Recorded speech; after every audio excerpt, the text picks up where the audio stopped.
నమస్తే, welcome to Suman TV. నాతో పాటు result oriented law of attraction coach విశ్వం విజయ్ గారు ఉన్నారు. విశ్వం విజయ్ గారిచే నిర్వహించబడే advance law of attraction class attend అవ్వాలి అనుకుంటే కామెంట్ సెక్షన్ లో ఉన్న గూగుల్ ఫామ్ ని ఫిల్ చేయండి లేదా డిస్ప్లే అవుతున్న నెంబర్ కి కాల్ చేయండి. వారితో మాట్లాడదాం. నమస్తే అండి. నమస్కారం అండి దీప గారు. జనరల్ గా కొంతమంది నేను బాగా డబ్బు సంపాదించగలను అనుకుంటారు, ఇంకొంతమంది మనకి డబ్బు సంపాదించే సత్తానే లేదు అనుకుంటారు. కానీ మీరేమో డబ్బు కొంతమంది కాదు అందరూ సంపాదించవచ్చు అంటారు. అసలు లా ఆఫ్ అట్రాక్షన్ ఏం చెప్తోంది? ధర్మో రక్షిత రక్షిత యద్భావం తద్భవతి. అవునండి, ఎవరైనా సంపాదించవచ్చు అండి. చూడండి, డ్రైవింగ్ ఎవరైనా నేర్చుకుంటూ వస్తుందా లేదా? ఓన్లీ కొద్దిమందికి వస్తుందా? నేర్చుకుంటే అందరికీ వస్తుంది. ఏమంటారండి దీప గారు, చెప్పండి మీ ఒపీనియన్. నేర్చుకుంటే వస్తుంది. అంటే స్కిల్ అండి. Money making is a skill. అది ఎవరైనా నేర్చుకుంటే వస్తుంది. కానీ కొంతమంది ఏమంటారంటే కర్మ అండి, అంతా నా తలరాత అండి, అది ఉంటే కదా వచ్చేది అంటారు.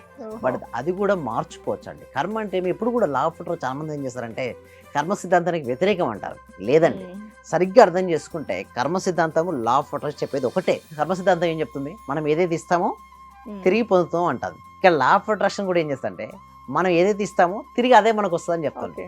మనం ఎటువంటి ఆలోచన అయితే చేస్తామో అటువంటి జీవితం మనకు వస్తుందని చెప్తుంది. కర్మ సిద్ధాంతం కూడా ఆల్మోస్ట్ సేమ్ అండి. కానీ ఇక్కడ కర్మ సిద్ధాంతం కొంతమంది ఏం చేస్తారంటే అంతా నా తలరాత బట్టే అది జరిగిపోతుంది, ఇక నా జీవితాన్ని మార్చుకోలేనని కొంతమంది అనుకుంటారు. కానీ చాలా మిస్గైడ్ అవుతుంది యాక్చువల్లీ చెప్పాలంటే. అయితే నేనేమంటానంటే మన తలరాత మనం మార్చుకోవచ్చు. ఎందుకంటే అది రాసుకున్నది కూడా ఎవరండి? మనమే రాసుకుంటాం. నా జీవితం ఇలానే ఉండాలని రాసుకున్నప్పుడు అలాగే ఉంటుంది. అంటే గతం తాలూకు యొక్క ఆలోచన యొక్క ప్రభావమే ఇప్పుడు నీ ప్రస్తుత జీవితం. ఇప్పుడు నువ్వు ఇది సరిగ్గా ఆలోచించగలిగితే నీ భవిష్యత్తును అందంగా తీర్చిదిద్దుకోగలుగుతావు. నేనేమంటానంటే మార్చుకోవచ్చు మన జీవితం. నిన్న ఉన్నట్టు ఈ రోజు ఉందండి, చెప్పండి దీప గారు, ఉందా? లేదు కదా, ఉండదు. మారుతుంది కదా, ప్రతిదీ మారుతుంది. ఒక మార్పు తప్పిస్తే ప్రతిదీ మారుతుంటుంది. అలాంటి మారేటప్పుడు నీ జీవితం ఎందుకు మారదు? ఈ చిన్న కష్టానికి ఎందుకు అంత దిగులు పడుతుంటావు? మారదా? అన్నీ గడిచిపోతాయండి. ఒకవేళ ఇంకా నాకు గడిచిపోవట్లేదు, సింపుల్ టెక్నిక్ చెప్పానండి దీప గారు. ఎలాంటి ఇష్యూస్ వచ్చినా, డిఫికల్ట్ సిచ్యువేషన్స్ మీరు ఫేస్ చేస్తుంటే ఏమనుకోవాలంటే ఇది గడిచిపోతుంది, ఇది గడిచిపోతుంది, ఇది గడిచిపోతుంది. ఎప్పుడైతే ఇలా అనుకుంటారో తర్వాత వాళ్ళ ఒక మైండ్ సెట్లో ఎప్పుడు కూడా మనీని చూడమని చెప్తుంటారు. ఇక్కడ మీరు ఇక్కడ చూడండి, కొంతమంది ఏంటంటే నా ఇన్ఫియారిటీ కాంప్లెక్స్లో ఉంటారు. అంటే నా జీవితం ఇంతే, నాకు సరిగ్గా లేదు అనుకుంటారు. చూడండి, ఎవరి జీవితం పరిపూర్ణం కాదండి. ప్రతి ఒక్కరిలో ఇష్టం లేనిది ఏదో ఒకటి ఉంటుంది. ఒక అనుకుంటాడు my hands are too small అని ఒక వ్యక్తి అంటున్నాడు. ఏమంటున్నాడు? My hands are too small అంటున్నాడు. ఇంకో వ్యక్తి ఏమంటే my hands are too big, నా చేతులు రెండు చిన్నగా ఉండడం వల్ల నేను ఏమీ చేయాలనుకుంటాడు. ఒక వ్యక్తి ఏంటి, నేను రెండు చేతులు పెద్దగా ఉన్నవాడిని నేను ఏమీ చేయాలనుకుంటాడు. నిజానికి ఏంటంటే ఫస్ట్ అది మైండ్ సెట్ వదిలేయండి. చిన్నగా ఉన్నది పెద్దగా ఉన్నది మ్యాటర్ కాదు. నీ లోపల నేను చేయగలను అనే బలమైన దృఢమైన సంకల్పం ఉంటే నీ జీవితంలో ఏదైనా సరే సాధించవచ్చు. ఫస్ట్ ఆలోచన విధానాన్ని మార్చుకోమంటారు. ఎప్పుడైతే ఆలోచన విధానాన్ని ఎవరైతే మార్చుకుంటారో వారు అద్భుతాలు సృష్టిస్తారు. సో ఏమి చాలామంది ఏంటంటే నేను మంచి రక్షణలో పుట్టలేదనో ఇలాంటి అన్ని కంప్లైనింగ్ అండి, ఎప్పటికెప్పుడు కంప్లైంట్ నేచర్ చేస్తున్నారు. ఫస్ట్ అవన్నీ పక్కన పెట్టు. ఈ రోజు ఎలా ఉందో నీకు తెలుసు కదా, నీకు ఏం కావాలి, అందుకోసమే నీ ఫ్రెండ్షిప్ మార్చుకో. ఎందుకంటే 6 నెలలు సహవాసం చేస్తే వీరు వారవుతారు, వారు వీరవుతారు. మీరు డబ్బు సంపాదించాలంటే ఎవరితో స్నేహం చేయాలండి దీప గారు? ఆల్రెడీ సక్సెస్ఫుల్ ఉన్న వాళ్ళతో. సక్సెస్ఫుల్ ఉన్నాను, డబ్బును ఎలా సంపాదించాలో ఆ స్కిల్ తెలిసిన వారిని. ఎందుకంటే అబ్జర్వేషన్ అండి. చూడండి, ఏదైనా సరే అబ్జర్వేషన్ నుంచి చాలా నేర్చుకుంటాం. ఉంటే నీకు కాదనట్లేదు. అంటే గతం తాలూ యొక్క ప్రభావం కానీ గతం తాలూ యొక్క సంస్కారాలు కానీ మన సబ్ కాన్షియస్ మైండ్లో ఉంటాయి. అలా ఉన్నంత మాత్రం అవే కాదు, అవి వస్తుంటాయి. కానీ వాటిని అధిగమించేటువంటి ప్రయత్నం నువ్వు ఎప్పుడైతే చేయగలుగుతావో దాన్ని నువ్వు జయిస్తావు. లేదనుకుంటే యాసిడ్ జరుగుతుంది. అది వాళ్ళను కూడా కరెక్టే. నువ్వు కనుక ఎలాంటి ప్రయత్నం చేయనప్పుడు అదే ఉంటుంది. సపోజ్ ఇక్కడ ఫ్యాన్ తిరుగుతుంది మేడం, ఓకే, ఏ స్పీడ్ తిరుగుతుంది? 4లో తిరుగుతుంది. నువ్వు మార్చినంత వరకు అదే స్పీడ్లో తిరుగుతుంది కదా. లైఫ్ కూడా ఇంతే. నీవు చేంజ్ చేసుకున్నంత వరకు అది అలాగే ఉంటుంది. నువ్వు చేంజ్ చేసుకుంటే మారుతుంది. అందుకోసం భగవంతుడు మంచి బ్రెయిన్ ఇచ్చాడు, తెలివితేటలు ఇచ్చాడు, నువ్వు సాధించగల శక్తిని ఇచ్చాడు. కానీ అవన్నీ పక్కబెట్టి దేవుడు నాకు రాశాడు, తర్వాత దాన్ని బట్టే జరుగుతుంది అనుకోండి, అలాగే కూర్చుంటే జీవితం అలాగే ఉంటుంది. లేదు, ఏదైనా సరే మార్చుకోగలను అని ఎప్పుడైతే నువ్వు నమ్ముతావో, నమ్మిన తర్వాత నువ్వు దిగుతావో రంగంలోకి, అప్పుడే నువ్వు విజేతగా మిగిలిపోతావు. అప్పుడే నీ విమర్శలు ప్రశంసలుగా మారిపోతాయి.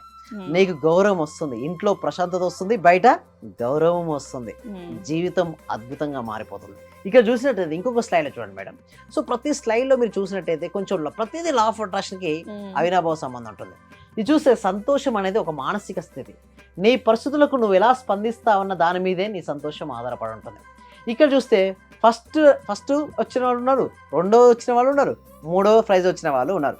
కానీ మీరు ఫోటో చూస్తే ఎవరు ఎక్కువ ఆనందపడుతున్నారు మేడం? థర్డ్ ఎందుకు? Is the State state of of mind. mind. Excellent madam. అంతే, state of mind. First rank వచ్చినవాడు చాలా బాధగా ఉన్నాడు, బట్ థర్డ్ వచ్చినవాడు హ్యాపీగా ఫీల్ అవుతున్నా అంటే చూడండి మేడం, ఇక్కడ నేను చెప్పేది ఇది ఒకటే, happiness is the state of mind. మీరు ఎలాంటి స్టేట్ ఆఫ్ మైండ్తో మీరు ఉంటారో అలాగే మీరు తయారవుతారు. సో ఫస్ట్ నేను ఏమంటానంటే, మీకు ఎంతైనా రానివ్వండి, చిన్న ఇన్కమే ఉండనివ్వండి, పర్వాలేదు, హ్యాపీగా ఉండు. లా ఆఫ్ అట్రాక్షన్ ఏంటంటే చూడండి మేడం, ఎవరైతే గ్రాటిట్యూడ్తో ఉంటారో వారు అద్భుతాలు సృష్టిస్తారు. నా జీవితం బాగాలేదు, నా సంపాదన తక్కువ ఉంది, పక్కోనికి ఎక్కువ వస్తుంది, నాకు చిన్న ఇల్లు ఉంది, వారి పక్కని పెద్ద ఇల్లు ఉంది, నాకు చిన్న కారు ఉంది, వారి పెద్ద కారు ఉన్నది, ఇలా అనుకుంటూ కూర్చుంటే వాడు అక్కడే అయిపోతాడు. నేను ఏమంటానంటే ఉండనియండి, ఏమైతుంది? సో నీకు నువ్వే పోటీ, నీకు ఎవరు లేరు సాటి. నువ్వు ఎప్పుడైతే నీ మైండ్లో అలాంటి ఫిక్స్ చేసుకున్నావో నీ జీవితం ఒక అద్భుతంగా వెళ్ళిపోతుంది. అంటే happiness is the state of mind. First be happy about whatever you have. మంచి వాడికి నా కారు, వారి కారు ఉంది, వీరికి నాకు కారు లేదనే వాళ్ళు ఇంకొకరిని చూసినట్టు వాళ్ళ కాలు కూడా లేని వాళ్ళు కొంతమంది ఉంటారు కదా, వాళ్ళతో పాడుస్తూ బెటర్ కదా. సో ఎప్పుడైతే ఎటువంటి మైండ్ సెట్ నీ లోపల ఉంటుందో అలాగే నువ్వు తయారవుతావు. ఫస్ట్ ఏం చేయాలంటే నీ మైండ్ సెట్ మార్చుకో, అప్పుడే నీ లైఫ్ సెట్ అవుతుంది. నువ్వు మైండ్ సెట్ నువ్వు మార్చినంత వరకు నీ లైఫ్ సెట్ అవ్వదు. ఫస్ట్ చాలా క్లారిటీగా ఉండాలి, నేను ఎక్కడున్నాను, ఎక్కడికి వెళ్ళాలి. ఉన్న స్థితి నుంచి ఉన్నత స్థానానికి ఎదగాలి. అలా ఎదగాలంటే ముందు మార్చుకోవాల్సింది ఏంటి దీప గారు చెప్పండి? State of mind. State of mind ఎప్పుడు నువ్వు హ్యాపీగా ఉండవు, నీకు ఏదైతే వస్తుందో హ్యాపీగా స్వీకరించుకో. సో ఎప్పుడైతే నువ్వు అలా ఉంటావో నీ జీవితంలో ఎన్నెన్నో అద్భుతాలు సృష్టిస్తావు. విజయ్ గారు, మీ దగ్గర క్లాసెస్కి వస్తారు, వాళ్ళు ఏం నేర్చుకుని బయటకు వెళ్తారు? అంటే మైండ్ ఎలా పదును పెట్టాలి అని నేర్చుకుని వెళ్తారా? మీ మోటివేషన్తో బయటకు వెళ్తారా? Yes. మనం సక్సెస్ఫుల్ అయిపోతామని కాన్ఫిడెన్స్తో బయటకు వెళ్తారా? ఎలా Yes. వెళ్తారు? వెళ్తారండి, డెఫినెట్ అండి. ఇప్పటి వరకు నేను చూసినట్టయితే బట్ ఒకటి వాళ్ళు సక్సెస్ అవ్వాలంటే ముందు ఇనిషియేటివ్ స్టెప్ తీసుకోవాలి కదా. మీరు ఇనిషియేటివ్ స్టెప్ తీసుకోవాలంటే మాత్రం గూగుల్ ఫామ్ ఉంది, కామెంట్ సెక్షన్ లో డిస్క్రిప్షన్, ఒకసారి గూగుల్ ఫామ్ ఫిల్అప్ చేసి క్లాస్కి అటెండ్ అయ్యి చూడండి. అందుకోసం నేను ఎవరి దగ్గర మనీ తీసుకొని ఫస్ట్ డెమో క్లాస్ ఇస్తాను. ఆ డెమో క్లాస్ నచ్చిన తర్వాతే పేమెంట్ ఫీ తీసుకుంటాను. బట్ ఒకటి గుర్తుంచుకోండి, మీరు ఏంటైతే తీసుకున్న దానికి మినిమం 10 రెట్లు ఇస్తాను. వారు ఎన్నెన్నో కళలు కను ఉంటారు మేడం, ఎన్నెన్నో సాధన చేసి ఉంటారు, ఎన్నెన్నో ఓడిపోయి ఉంటారు. బట్ ఇక్కడ నుంచి ఓడిపోవడం అంటూ ఉండదు, ఎందుకంటే I'm the here to help them. So ఎందుకంటే వాళ్ళకి సిస్టమేటిక్ ప్రాపర్ ట్రైనింగ్ వస్తుంది కదా, ఆ సిస్టమేటిక్ ప్రాపర్ ట్రైనింగ్ వల్ల రిజల్ట్స్ వస్తాయండి దీప గారు. రైట్, థ్యాంక్ యూ విజయ్ గారు. థ్యాంక్ యూ సో మచ్ అండి. సర్వే జన సుఖినో భవంతు, సమస్త లోక సుఖినో భవంతు. చాలా థ్యాంక్ యూ సార్. మంచి రిజల్ట్స్ వచ్చాయి సార్ మాకు. స్టార్ట్ చేసిన ఫస్ట్ లోనే నేను ఒక 6 months నుండి ఎదురు చూస్తున్న పెండింగ్ బిల్స్ 2 వచ్చాయి సార్. 2,24,000 ఒకటి, 1,05,500 ఒకటి సార్.